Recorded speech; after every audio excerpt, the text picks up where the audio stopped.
Hey, what's going on, everybody? This is D back again with MKD58 Media, and I have another movie review for you. And this movie review is for the 1994 film The Crow. All right, now The Crow.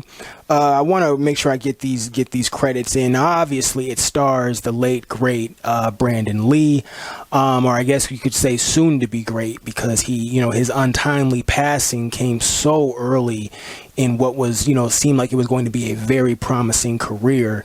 But in my mind, I kind of, I feel like he was on a trajectory to do some great things. So stars Brandon Lee, of course. Ernie Hudson is in this, as well as Rochelle Davis, Michael Massey, Michael Wincott is in this, Sophia Shinas, Bai Ling is actually in this, and to my surprise, when I started watching the movie and he showed up, Tony Todd, the great Tony Todd. You know how I like Tony Todd.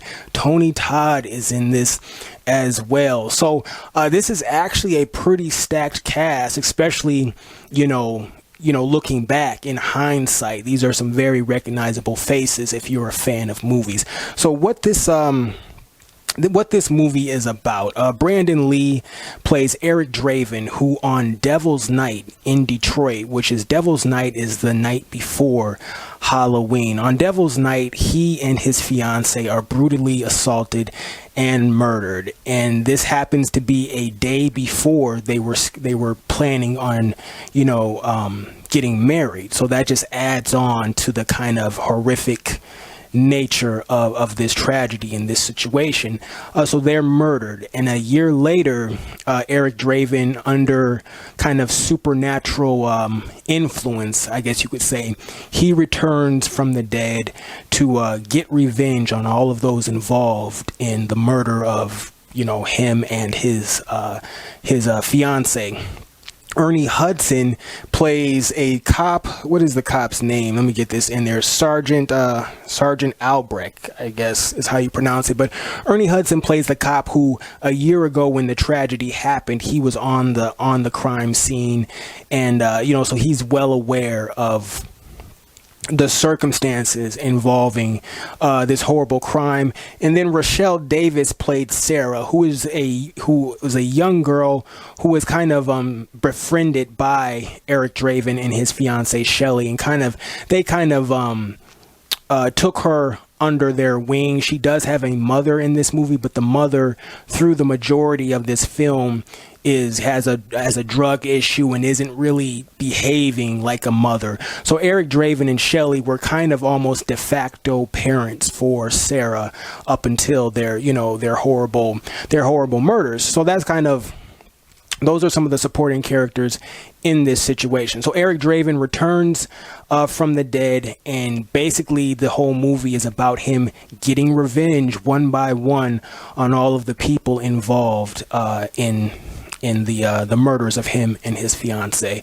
Now, my thoughts on this film. I watched this movie for the very first time last night, and I'd seen bits and pieces of the movie over the years, and of course was very, very well aware of the backstory surrounding this film and the horrible tragedy of Brandon Lee's death during the filming of this movie. So I had always been aware of those things, but I had never actually seen the movie from beginning to end. And I said, let me go ahead and give this movie a complete watch, because aesthetically, thematically, this seems like a movie right up my alley. Me being a fan of the darker versions of Batman and all those kind of, the Dark City and a lot of those kind of darker atmospheric films. It felt like this was a movie that I would enjoy. So gave it a watch last night, and sure enough, I had a blast. Well, I don't want to say I had a blast, because there was a heavy feeling of dread and just kind of sadness that hung over this film, during the watching. The movie itself is very dark, both in, visual style, but also, of course, in what's happening in the movie and what it's about. And then, of course, the cloud of Brandon Lee's passing and the circumstances and all of that just hung over this film the whole time I watched it. The movie itself, just judging the movie on its own, this is a good movie. This is really good. I was entertained. Like I said, it had so many of the elements that I enjoy in, in movies, the kind of darker style and the darker themes and the darker visuals. So it had that in high abundance, and of course the action and all of those different things. And the acting was on point as well. But there was not a single point during this movie where thoughts of Brandon Lee's passing weren't in my head. And so that was, I don't say that as a criticism of the film. I just say that to kind of let you know where I was at during the viewing of this movie. I don't really have any negative things to say about this movie in terms of a review of the film, because it really, all of my kind of suspicions about what the movie would be like and what I would think of the movie proved to be true. All of the dark elements I enjoyed, the dynamic visuals. This is a very moody movie. Just lots of heavy, dark atmosphere. And this is, obviously, it is based around a comic book, but I was never familiar with the Crow comic books or graphic novels or anything like that. Still to this day, I've never even seen a screenshot of a picture of a Crow comic book or anything like that. So everything about this movie for me was there was no kind of, they did the comic book justice, they stayed with canon and all those type of things. Like, none of that was on my mind, because I had no familiarity with the comic book version of these characters in this story. So I was just judging it based on just the film. And just based on that, I had a good time with the movie. Positives about the movie: the dark look of it. This takes place in Detroit, and it's an interesting thing, because I was thinking about this after I watched the movie. I have yet to see a pleasant depiction of Detroit in a movie. Like, I was going over and I'm sure Detroit has been the backdrop for hundreds, maybe even thousands of films over the years. But some of the films that stick out when I think of, Detroit in movies is, of course, 8 Mile, which Detroit in that is just depicted as very gloomy, very dark, very almost hopeless in a way, and of course, violent. And then you have RoboCop, which of course, kind of basically the same thing, dark, violent, hopeless, and just a dangerous place. And then you go to something like Don't Breathe, which, surprise, surprise, the same thing continues. Very dark, gloomy, hopeless, and of course, violent and dangerous. And then we have, the movie Four Brothers, with Mark Wahlberg and Tyrese and Andre 3000 and all of those folks. And Four Brothers actually kind of continues the same thing. Not quite as dark, because there's actually a lot of daytime sequences in Four Brothers, but still very seemingly hopeless, very dangerous, and lots of violence. And then we have here with The Crow, which really just, out of all those films that I just named, this might be the darkest, most hopeless, brutal depiction of Detroit that I can remember seeing in recent times. So it makes for kind of cool, dynamic, moody, atmospheric visuals, but it is kind of like just a dreadful kind of, like, in terms of how it's depicted in film, it is a very dreadful location, it seems. And all of this is just based on, like I said, movies. I've never been to Detroit. I'm not trying to pass judgment on the real life city. I have no knowledge of it. But in terms of how it's depicted in films, they really like to show Detroit in a dark, violent, way. So just kind of just an observation, not really a good or bad thing, just kind of talking about it. In this movie, like I said, very dark, gloomy. The look of the city reminds me a lot of the city in Dark City, actually. Just this constant darkness, and also a lot of rain. Like, majority of this movie is pretty rainy, which of course just adds to the atmosphere. The movie does have some scenes that take place during the daytime, but even those scenes that take place during the day feel very dark and very cloudy, and still has a hopeless kind of nature to it. So, and like I said, that just adds on to the feeling of dread and the dark kind of cloud that hangs over this movie when I was, that hung over this movie when I was watching it. This is not a feel-good movie, and it's a revenge flick where our hero does get his revenge, and so you could say it's satisfying in that way. But the tragedy that surrounds the making of this movie makes it so even once the movie is over and our hero accomplishes what he set out to do, there's still kind of a sadness once the credits start to roll. So it's just a very, it's really a shame. But just so, obviously, my overall opinion on the movie, this is a great movie. Check it out. I'm not doing movie scores anymore, as I keep reiterating. So I'm not going to give this a score. But just for a peek behind the curtain, I guess. If I was going to give it a score, I'd actually probably go somewhere in the 8 to 9 range for this. So very good film. Definitely check it out. I'm trying to see if there's anything else that I want to kind of hit regarding this film. I will say I liked the relationship between Ernie Hudson's character and Eric Draven. I really liked their camaraderie. The fact that Ernie Hudson was, really a link for Eric Draven to the past, and to like him kind of ultimately being able to really get to the bottom of who was involved with everything. And in the final, I guess I won't reveal everything that happens in the movie, but Ernie Hudson's character is very essential to Eric Draven accomplishing his mission, and I just kind of enjoyed there. I've always enjoyed that old school kind of guys teaming up and that camaraderie, teaming up to take care of a mission and to solve something.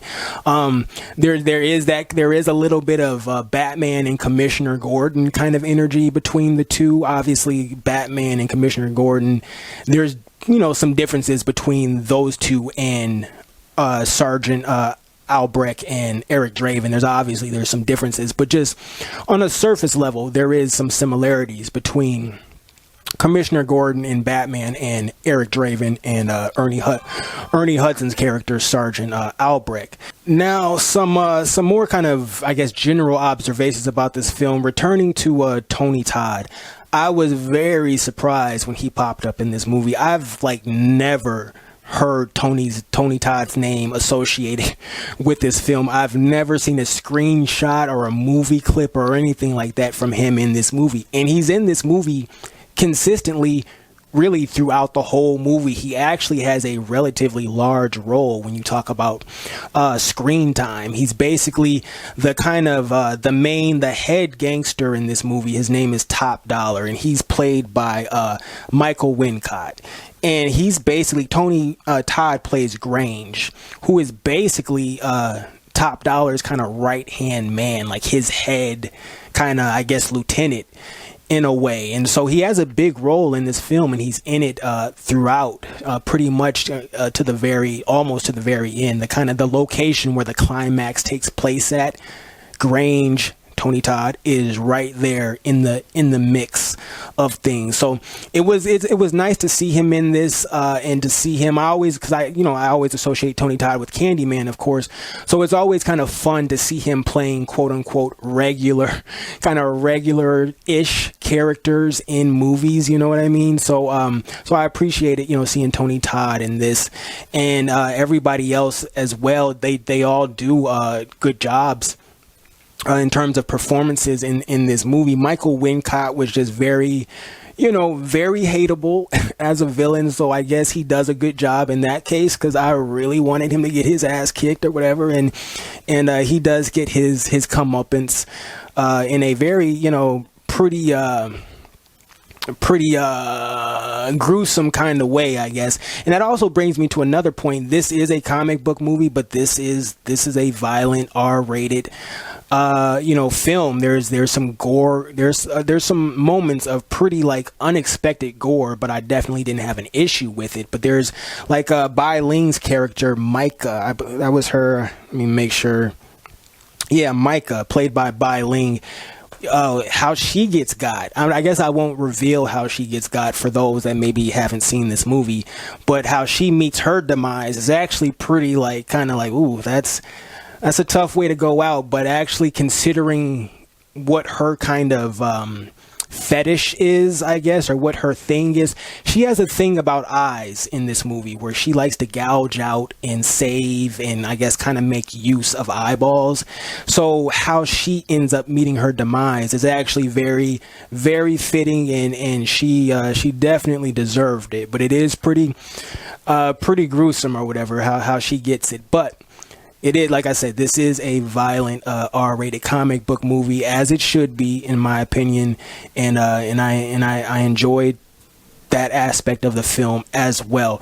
The sadness kind of surrounding the Brandon Lee thing is still a very it's still a very heavy thing. When I watched this movie, it really kind of drove home even further, because I remember when this happened back in '94. I mean, I was a little kid when it actually happened, but I remember when it was in the papers and the news, people were talking about it.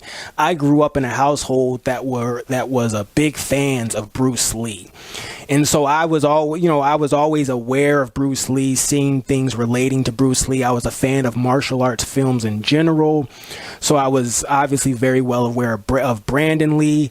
The only other Brandon Lee film that I saw, besides recently seeing The Crow, of course, last night, but before that, when I was a kid, I did see, or when I was younger, I should say, not necessarily a kid, but when I was younger, I did see the movie Rapid Fire, which was one of his kind of, first kind of main like action starring roles that he had. And I don't really remember how I felt about the movie. I know I didn't hate it. I don't know if it probably wasn't like one of my favorite action movies, but I do remember watching that movie, and it's like, okay, that, Bruce Lee's son is getting it in, and he resembles his pops quite a bit, especially like in his build. He has a very slender kind of like, he resembles his father quite a bit. And so it's just kind of and his it's sad that when his father passed, obviously his father passed before I was ever born, but I being a kid and watching a lot of his films and all those things,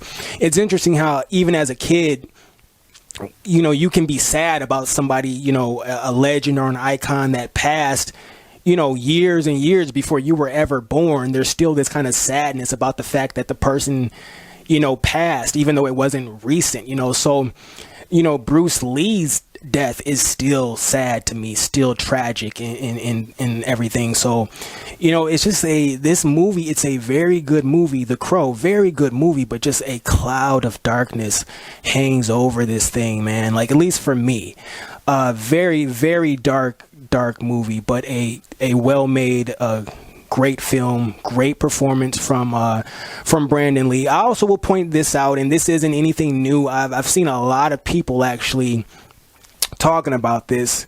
The scene where The Crow, or where Eric Draven confronts the gangsters, they're all at the big table, and everybody talks about how it looks so much like the scene in The Dark Knight when the Joker confronts all the gangsters and everything, and to talk about want to see a magic trick and all that kind of stuff or whatever. So and see, this is the thing, I hadn't seen those conversations had, like talking about comparing those two scenes.